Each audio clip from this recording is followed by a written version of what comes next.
Welcome back to Stuff About Tutorials. Today I'll be showing you how to turn on Airdrop on macOS. Why would you want to know how to do this?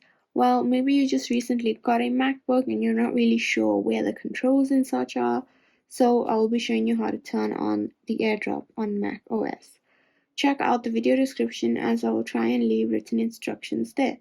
So let's get started. Basically, we have these little icons in the top right hand corner of your desktop screen, and this icon over here, this icon over here that is right before the date. You're going to click that. That's the control.